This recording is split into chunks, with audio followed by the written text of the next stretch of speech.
Bonjour et bienvenue dans Gastronomiquement Vôtre, l'émission qui décortique le contenu de vos assiettes et les coulisses des restaurants. Meilleurs vœux, bonne année à tous, qui commence sous de beaux auspices de bonne. Voilà, une bonne année, car je suis accompagné du grand esthète, gastronome, épicurien, poète et philosophe Henri-Alexandre Loté qui va m'accompagner peut-être toute l'année. Bonjour Michel, on espère, je vais essayer de Henri. pas dire de bêtises, comme ça vous allez me garder. Ah si, j'espère que tu vas en raconter plein, quoi. Henri, tu viens d'où? Où est-ce que t'as fait tes armes? On va te présenter quand même un petit peu. Écoute, moi j'ai eu une première vie qui était dans le spectacle, où j'ai c'est pas ça, on aurait dû réviser avant, Ouais. où j'ai fait tourner un certain nombre d'artistes, que ce soit en musique classique, mais aussi en musique actuelle. On a été avec mon associé Franck, les tourneurs du groupe Trio, qui pendant les 3 premiers albums, on a fait pas mal de spectacles en Normandie aussi. Et après cette vie-là, notamment aussi le Magic Mirror, ce qu'on a fait venir au Havre, ça c'est Qui est toujours là, en plus. et qui est toujours là, voilà, un beau succès. Et après, j'ai décidé de me reconvertir en cuisine. Donc moi, j'ai été me former chez des maîtres parisiens, notamment Thierry Fauché, Rodolphe Paquin, qui sont un peu des émules de Yves Come de Borde.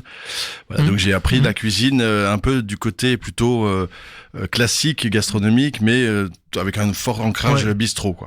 Ouais, il y a du level. Voilà, Nous, on s'est connus au Saint-Amour. Voilà, un endroit Avec Patrice. un endroit, voilà, le Saint-Amour que j'ai tenu pendant quelques années. Les habitués s'en souviennent, j'espère. Oui, promis, oui. un petit Il parle encore de toi. Un endroit un petit peu décalé qu'on avait façonné à notre façon, notamment avec Patrice et l'ami Jérôme, que je salue aussi, Jérôme Châtel. Bonjour à toi. Voilà. Voilà, une bonne maîtrise des fourneaux. Je vous explique le bonhomme, incapable de cuire une viande rouge à la sortie du frigo. Faut patienter, donc on boit une bouteille de blanc en attendant. Ou deux, ou trois, ou quatre. Voilà. On avait fait même un truc une fois. T'avais fait de la langue, Lucullus, je me souviens, une magnifique recette que t'avais, Michel. On avait fait quoi? C'était on avait fait du pâté de tête. Henri et Michel. Voilà, ouais, c'est ça. C'était C'était la cuisine végane, mais revisitée. Vegan, ouais, si on veut, quoi. Ouais, donc voilà. Donc aujourd'hui, tu vas nous parler de Hervé Lestage. Oui, Hervé Lestage, notre ami de la Feuille de Vigne. Le caviste à Honfleur, ça. Le caviste, lui aussi, aussi l'épicier de grands produits. Et ce que j'aime beaucoup chez Hervé, c'est à la fois sa pureté, parce que c'est quelqu'un qui est dans le vin naturel depuis maintenant plus de 20 ans, avec sa compagne Régine aussi, qui tient sa cave à Honfleur. Ils sont 2 entités, mais ils sont assez... Je connaissais pas celle du Havre, tu vois. Voilà, alors Hervé, donc il y a beaucoup de néo-cavistes maintenant qui se sont mis dans le vin naturel, parce que ça a été une mode, enfin ça reste une mode. Sans y connaître grand-chose, Hervé est vraiment un grand connaisseur de vin, et il est pas du tout dans une espèce de posture. Ok, alors pas tout de suite, on va le faire juste après. Tu vas nous parler aussi un peu de truffes, tu m'as dit. Oui. On va parler d'un bel établissement, le funiculaire. Oui, si qu'on aime tous les deux, je crois. Ouais, c'est Franck. Franck Vallée. Ouais, Franck Vallée, un mec très très bien. Et quant à moi, je vais vous conter l'histoire de l'omelette norvégienne, pour partir sur un grand classique, parce qu'il y a une super histoire en fait derrière. Alors ça, tu sais, je te coupe 2 secondes, Michel, mais c'est quand même très drôle que tu parles de ça. C'est une coïncidence, parce que je n'arrête pas d'enquiquiner gentiment Franck Vallée du funiculaire pour qu'il fasse une omelette norvégienne en dessert. Donc si on s'y met à 2, je pense qu'il va la faire à la... On va y arriver. Et je vais pousser un petit coup de gueule à propos des JO, Jeux Olympiques qui sont à venir. Mais commençons par toi, Henri. Donc ce Hervé Lestage, donc tu disais caviste. Ouais, Hervé Lestage, qui est un Bordelais, qui a eu qui s'est installé en Normandie avec son épouse il y a maintenant quelques années, et qui donc a ouvert, je pense, si je dis pas de bêtises, le temps file si vite, mais il y a 6 ans, l'antenne La Feuille de Vigne au Havre. Donc c'est rue Georges Braque, si je dis pas de bêtises, en face de la taverne Paillette, ça, comme ça tout le monde voit bien, avec une sélection de vins plutôt orientés vin biologique et naturel qui est assez incroyable. Il a d'ailleurs été, eux deux ont été élus par la Revue du Vin de France, la très sérieuse RVF. 2022, ouais. 2022, meilleur caviste de l'année. Mais je voulais parler aussi... Faut expliquer, c'est un peu le guide Michelin des cavistes. Voilà, des cavistes, exactement. Voilà. Okay. Alors ils ont une sélection de vins qui est très très intéressante, mais ils ont aussi, et c'est ça que j'apprécie notamment, c'est une espèce de ils sont extrêmement pointilleux sur la qualité des produits qu'ils vendent aussi dans la cave. C'est-à-dire il y a du saucisson noir de Bigorre. Ils ont en saison au moment des fêtes du tarama. Donc un petit peu bistrot quoi. Alors on peut pas du tout consommer sur place. C'est épicerie fine. Alors. Épicerie fine, mais avec des produits qui sont d'une sélection absolument incroyable. Pendant les fêtes, il y avait des taramas de la maison Lucas à Quiberon qui sont incroyables. Il y a du porc quintoa, il y a des épices diverses. Enfin, c'est vraiment une sélection incroyable et une très très belle boutique, une très belle adresse. Ouais, et ce monsieur, je crois qu'il fait pas seulement, en plus il fait pas que les grands crus quoi. Il fait vraiment les vins passion. Tu disais vin naturel. Oui, il a. C'est quoi un vin naturel? Parce que biologique, on voit à peu près, mais. Alors un vin naturel, c'est un peu plus que biologique, c'est-à-dire que c'est d'abord un vin dont évidemment les vignes sont cultivées avec sans pesticides, sans engrais, sans produits chimiques, produits de synthèse, mais avec une vinification qui est sans intrants, c'est-à-dire les gens ignorent souvent que dans le vin sans nitrite, sans sulfite, sans une dizaine d'additifs. Le cochon et le vin, c'est mal barré. Ça va bien ensemble. En tout cas, avec le moins possible de manipulation, parce que le vin, on peut aussi le chauffer, on peut l'oxygéner, on peut y réajouter. Ouais, faut expliquer, c'est qu'on nettoie sur une production non biologique et non naturelle, on nettoie les cuves au sulfite, on rajoute des fois des levures. On copote, on peut mettre des copeaux pour avoir un côté boisé, on peut micro-oxygéner, on peut ce qu'on appelle. Voilà, donc ça, les vins naturels, on fait pas de manipulation, non seulement d'ajout de produits, mais de manipulation thermique ou de choses comme ça. On laisse le vin s'exprimer. Mais comme le dit Hervé très justement, parfois les vins naturels avaient une réputation de vin déviant, de vin avec des arômes non souhaités. Les vignerons que choisit Hervé, parce qu'il les connaît tous personnellement, il les choisit vraiment pour des vins qui soient à la fois naturels mais maîtrisés. C'est-à-dire il y a des grands noms en plus dans les vins naturels. Ah oui, il y a des très grands noms. Il y a Monsieur Pfifferling, les vins de Langlore qui s'échangent à des prix assez élevés malheureusement, mais en tout cas sont des très grands vins.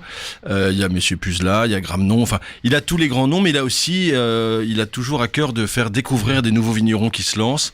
Et il est très très sur la brèche pour les nouveaux talents, parce que il y a des grands noms établis, mais il y a chaque année des jeunes, des petits nouveaux, qui veulent faire bien et ils les goûtent. Des successions, des fois ça amène des surprises aussi. Exactement. Donc c'est cette curiosité aussi qui anime toujours Hervé, malgré son âge très avancé. Je plaisante Hervé, si tu m'écoutes. Oui, on en est au même point.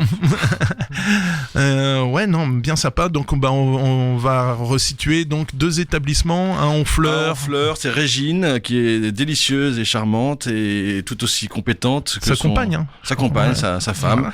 Voilà. Ça c'est à Honfleur. Je ne saurais pas la rue, mais c'est en plein centre. Honfleur, voilà. La feuille de vigne. Et le même nom en face de la taverne Paillette, la feuille de vigne au Havre. Donc les deux sont absolument incontournables si vous aimez les bons vins et les bons produits et même les fromages et même il y a pas mal de choses pour se régaler. Voilà. Et tu m'avais dit aussi que tu voulais me parler d'une recette surtout à la truffe. Oui, alors on est en pleine saison de la truffe, bien que cette année ça soit pas une saison formidable, la truffe a été un petit peu parasitée par d'autres champignons, donc on a une récolte qui est pas énorme. Il faut informer un peu. Alors moi je trouve que la truffe c'est un sujet qui est intéressant mais qui est très galvaudé.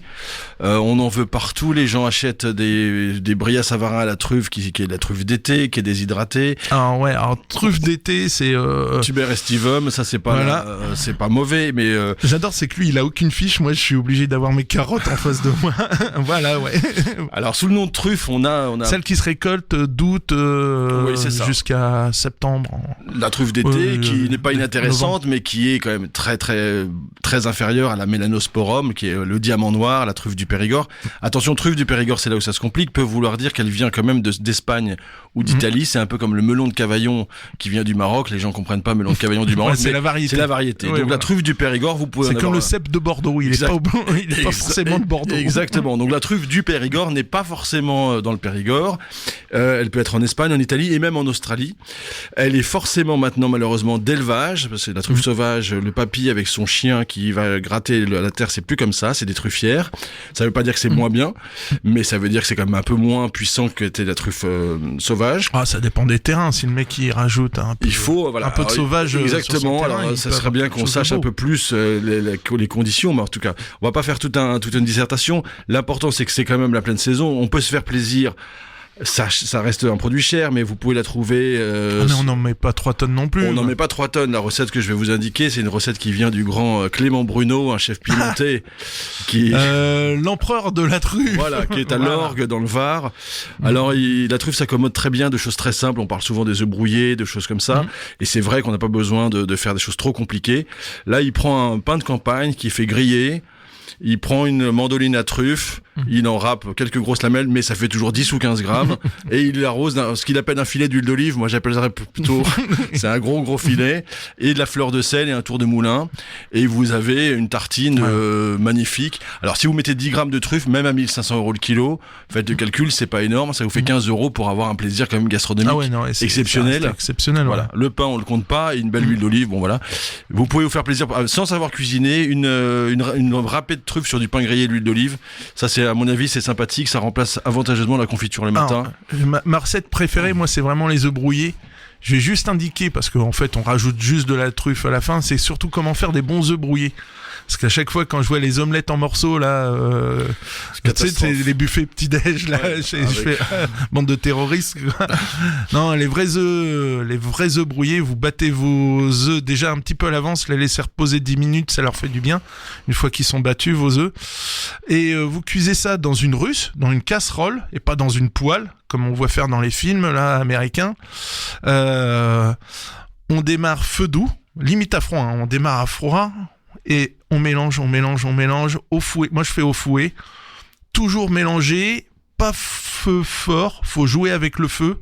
On monte, on descend, jusqu'à temps qu'on voit que la coagulation arrive. Et là, on retire du feu, on mélange. Là, on peut rajouter une noisette de beurre ou un filet de crème fraîche. Non, pas de crème. Pas de crème. Non, du beurre. Du beurre, ouais, bon, d'accord. Ça, c'est juste pour amener un peu d'onctuosité et c'est un bon exhausteur de goût. Mais voilà, faut pas que ça soit surcuit, faut que ça reste... Faut qu'il y ait de l'humidité, faut que ça... Voilà. Oui, j'allais dire, c'est un peu comme le risotto ou de certaines recettes, ça se fait à la minute. C'est pour ça que les buffets d'hôtel ou c'est dans des chafing dish, ça cuit, et ça reste, ça recuit. C'est du riz pilaf, quoi. Voilà, c'est absolument dégueulasse, on sait bien. Et ça demande d'être un peu dessus, et en effet, ça demande un peu de vigilance et de se servir et de se déguster à la minute. Mais c'est vraiment formidable. C'est pas une omelette des œufs brouillés, c'est autre chose, c'est un plaisir assez rare. Vous avez raison de remettre l'église au milieu du village. Ah bah ouais, non, mais c'est vrai, c'est les trucs. Alors sur les œufs brouillés, on peut évidemment râper aussi un peu de truffe. En tout cas, c'est pour dire que c'est un produit qui est un peu inquiétant, parce que les gens se représentent un prix très important, mais on a besoin de très peu. Mais c'est comme le safran, hein, 10 000 € le kilo, hein, le safran, mais on en a besoin de quoi quelques milligrammes, quoi, pour quand c'est du bon safran. Exactement. À acheter en pistil et pas en poudre, au moins vous êtes sûr d'avoir le vrai produit et pas comme le caviar. Moi, avec 300 grammes de caviar, j'arrive à me contenter. Hein, oui, moi aussi. Ça fait cher le petit déj quand même. Bon, et moi je voulais vous parler un truc, l'omelette norvégienne, comme tu disais. Moi j'aime bien l'omelette parce que c'est à la fois un dessert simple à réaliser et qui est magique au moment de l'envoi, au moment du service. Parce que t'allumes ça, voilà, c'est dans les beaux desserts flambés, avec modération bien entendu. Alors, moi je suis obligé d'avoir mes carottes, mais je peux le faire de tête quand même. Alors tout a commencé, même pas en France, c'était aux États-Unis. On appelait ça le Baked Alaska. Baked Alaska, on est en 1800. Et il y a un président qui se réveille, un américain qui se réveille, je sais plus son nom, on s'en fout un peu, qui se réveille en disant « Ouais, j'ai rêvé d'un dessert glacé à l'intérieur avec de la pâte chaude autour. » Et là, il y avait un ingénieur, Huxon, ouais, je crois qui s'appelait. On lui doit quand même l'invention du bain-marie et des machines à café, tu vois, sous pression là. C'est quand même un grand ingénieur qui a fait beaucoup de choses dans le culinaire. Percolateur, merci, je cherchais le mot. Et ce monsieur, il a dit ouais, chiche, je vais vous trouver un dessert chaud à l'extérieur et froid à l'intérieur. Et il est parti sur une base biscuit. Et simple biscuit, une glace, crème glacée à l'intérieur, et une meringue ou de la crème pâtissière à l'époque. On envoyait ça flamber avec les cognacs dégueulasses américains, enfin Bourbon, etc. Et après, on a retrouvé cette recette. Il y a c'est vraiment historique hein, le truc. Hein. On a retrouvé cette recette au Grand Hôtel à Paris en 1867. C'est un chef, Monsieur Balzac, qui avait fait ses armes aux États-Unis, qui avait vu le Baked Alaska, il a dit bah moi je vais faire la même chose mais à la française. Donc lui est parti sur une base de génoise et plus de biscuits, vraiment de la glace vanille comme on peut monter à partir d'une crème anglaise et la fameuse meringue autour. Alors la génoise, vous trouverez sur internet des recettes relativement simples parce que j'en ai déjà parlé avant les fêtes pour faire nos bûches, voilà, bûches roulées. Donc génoise, la glace vanille de préférence quelque chose d'artisanal quoi, qui a vraiment du goût. Et ce monsieur a fait une meringue. Alors moi j'ai une recette de meringue qui est inratable parce que les sucres cuits, tout ça c'est très compliqué généralement, où on se crame. Moi c'est simple, je mets dans un saladier temps pour temps de blanc d'œuf et de sucre. Donc là, je sais pas, 200 grammes de blanc d'œuf et 200 grammes de sucre. 200 grammes de blanc, 200 grammes de sucre. Et on monte au batteur. Et à un moment ça va devenir mais super ferme. Et donc là, vous posez votre génoise, ronde ou de la forme que vous voulez, votre glace, vous masquez à la meringue d'une bonne 2 cm bien autour. On met ça au congélateur. Et on masque comment, Michel? Avec une poche ou vous pouvez masquer à la ça poche, à la poche. Oh, même à la spatule, ça marche. Ça fait un effet marbré. C'est si on n'est pas doué avec la poche pâtissière, même à la spatule, ça marche. Ça fera un effet marbré. C'est même plutôt joli aussi. Et donc on réserve au congélateur et avant d'envoyer ça sur la table, ce que vous faites, vous la mettez dans un four très chaud à 200-250 degrés pendant 5 minutes. Là, la meringue va caraméliser, la génoise va décongeler au passage et alors, donc ça va être bien chaud à l'extérieur. La glace va avoir conservé son froid et il y a juste à flamber. Alors, après, il y a différentes recettes selon les chefs. Je l'ai vu glace plombière. Alors, plombière, c'est une glace vanille avec des fruits confits marinés au Grand Marnier. Je l'ai vu glace Malaga, c'est la glace rhum raisin, flambée au rhum. Alors ça c'est un petit clin d'œil à la recette Alaska qui a eu l'exotique Alaska qui était sur une base glace banane. Alors là on retourne encore dans les années passées parce que la banane était un vrai fruit exotique à l'époque. Et dans les recettes dérivées, il y a eu le gros taré là, je sais plus comment il s'appelait ce monsieur, qui a essayé d'inventer Nicolas Curti, qui était un fou de cuisine moléculaire et de cuisine au micro-ondes, qui a fait l'omelette norvégienne inversée, c'est-à-dire chaud dedans, froid à l'extérieur. Donc lui, qu'est-ce qu'il a fait? Il a pris un alcool, il le congèle, ensuite il pose ça au milieu de sa génoise, la glace, ensuite la meringue, hop, on fout ça au congélateur pour que ça soit bien pris à l'extérieur, et quelques secondes au micro-ondes, et du coup, l'alcool était décongelé à cœur, mais pas à l'extérieur. Donc là, je trouve, j'ai pas essayé, je veux pas essayer ça là, ça a l'air bien taré, faut pas faire ça chez vous, Michel. Je sens que je vais avoir beaucoup de ratés. Il y a trop d'alcool dans tout ça, là. Commence l'année, on va essayer de parler un peu de détox, enfin, quand même. Ouais, c'est ça. Détox. Le truc qui marche pas, en plus. Enfin, voilà, l'omelette norvégienne dans ses grandes lignes. On va se réconforter avec une petite pause musicale que voilà.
C'était The Rush de G.G. Wild sur West Track Radio. Hein, ça va Henri ? Eh bien écoutez, ça va très bien pour cette première de l'année. Ça va. Pour l'instant, je garde ma place. Ça va. J'ai cru comprendre que tu avais trouvé une bonne cantine, on en a parlé en intro, le funiculaire. Oui, alors moi je tiens vraiment à tirer mon chapeau à Franck Vallée, qui est le patron de cet établissement que j'affectionne énormément, pour plein de raisons. Déjà, c'est un endroit que je trouve très intéressant parce qu'il n'est pas une seule chose, c'est à la fois un café, on peut trouver des gens qui viennent prendre le café le matin, c'est ouvert très tôt, parfois même des ballons de blanc ou des petites bières, c'est à la fois c'est avec modération, mais il y a ce côté d'un bistrot à l'ancienne qui fonctionne, et en même temps le midi il a vraiment tenu à donner ses lettres de noblesse à la brasserie, non pas en faisant toujours sempiternellement un peu les mêmes choses qu'on retrouve un peu trop partout, mais en recréant vraiment une carte qui change. Ah, attends, je suis dessus, j'ai l'exemple de la semaine dernière, œuf bénédictine, épinards, sauce hollandaise. Voilà, déjà c'est une entrée sympathique. Voilà. Au Samoil, celle de Guérande. Alors celle de Guérande, ça n'existe pas. De Guérande, pardon. On n'en met pas sur les sapins. Un petit foie gras maison, quand même, quoi, des trucs sympas. Du boudin artisanal de la Manche, sauce Calvados, purée maison. Enfin, bœuf, sauce piquante. On a dos de saumon de Norvège, sauce beurre blanc.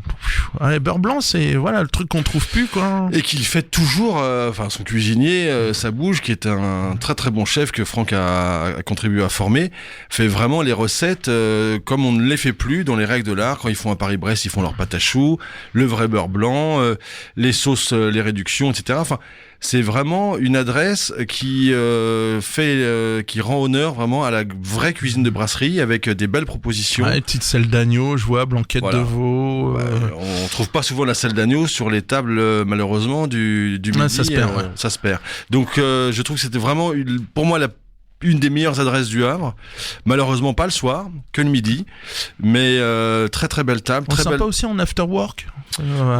Alors 17h, ouais. Il y a des petits concerts de temps en temps. Il y a des concerts. Il y a notre ami Fred qui vient jouer de temps en temps. Fred du Brésil, je te salue, mon pote Fred. Il y a des concerts en effet. Il y a des événements. Il y a évidemment tous les grands classiques de l'année, la soirée du Beaujolais, choses comme ça. Mais c'est vraiment le midi. Il y a, je vous dis, un défilé de personnages assez différents. C'est socialement très très mélangé. C'est vivant. Et il y a toujours l'accueil de Franck, toujours impeccable. Ah ouais. Et c'est une des rares adresses aussi où on peut trouver des vins qui soient agréables à boire, et puis du Calvados de la maison Camus, une très grande maison de Calvados. Ça change un petit peu de ce qu'on peut trouver malheureusement aussi trop souvent, des Calvados de cuisine qu'on vous sert dans des... Voilà. Là on a des vrais digestifs. On a vraiment... Moi je travaille avec Jean Drouin. C'est très très bien c'est aussi. Pas mal, hein. Voilà. Bon, vous Michel, vous n'êtes plus. Enfin, toi, tu n'es plus à. On sait que tu fais bien les choses. Wow.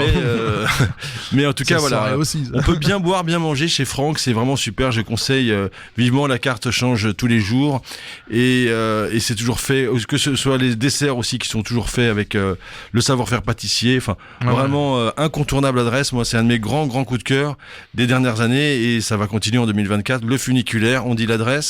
On n'a pas besoin de le dire, c'est en face. C'est en face du funiculaire. Zach Coty, voilà. Et la nouvelle halle gourmande. C'est qu'à côté, il y a une très bonne boulangerie. Alors, du pain et des gourmandises. Et pareil, tout fait maison. Tu me l'apprends là, c'est bien. Ouais, c'est Denis qui est très très bon. Les croissants sont faits maison. Si vous avez le culot, vous pointez à 2h, 3h du matin chez lui, vous le verrez faire sa pâte à croissant, voilà, c'est pas du congelé. Donc là on est son pain tout on est est fait encore en maison, train de bosser notre summer body là. Ouais, voilà, exactement. Je sais pas, moi je suis resté sur celui de 2018 donc tout va bien. Belle maison, ouais. Et alors comme je te disais tout à l'heure, c'est drôle que tu aies parlé de l'omelette norvégienne parce que ça fait des années que je dis à Franck il va le faire. C'est faire la génoise quand même. Non mais il sait tout faire, une bonne glace. C'est juste qu'il va se décider. Franck maintenant, c'est le dernier appel. Je lui ai donné la recette du truc le plus compliqué, c'était la meringue. Après. Mais il sait faire aussi, il va la faire. On t'embrasse Franck et bravo pour tout ce que tu fais au funiculaire, c'est vraiment une super adresse. Belle maison. Moi maintenant je vais vous parler des Jeux Olympiques. Mais c'est de la merde. Bon, alors tout d'abord, hein, je ferai abstraction de la mascotte, Frige, qui porte bien son nom, mais bon, grand sujet de moquerie. Ni des bouquinistes des quais de Seine, Ça, c'est vraiment on n'en révoltant. parlerai pas. Révoltant. Ni de la qualité de l'eau de la Seine, ni de la présence de rats, de punaises de lit, ni du foutoir des transports en commun sur Paris. Je vais rester dans mon domaine et m'aventurer sur le sujet de l'hôtellerie.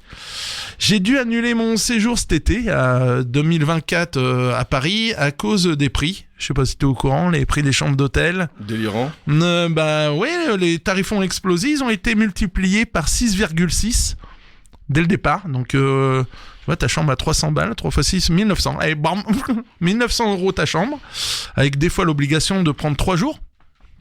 Donc ça pique un peu beaucoup, quoi. 6000 balles pour un petit week-end à Paname. Je veux bien. Je peux comprendre les hôteliers, ils font partie de notre corps de métier. Ils voient quelque chose qui se profile à l'horizon, 15 à 20 millions de touristes à plumer. Et on gonfle les tarifs. Mais il reste un crainte quand même, c'est que les habitués se reviennent plus. Enfin, moi, de mon point de vue, si j'ai un client qui vient toutes les semaines, il représente à lui tout seul, on va dire une fois par semaine, ça fait quand même 47 repas à la fin de l'année, quoi. Donc là, un client qui vient tous les étés, qui est des JO ou pas, il risque de se dire, c'est bon, vous m'avez arnaqué la chambre, non, je reviens plus, quoi. Il risque de perdre la clientèle. Déjà, c'est le petit bémol que je vois dans cette hausse de tarifs.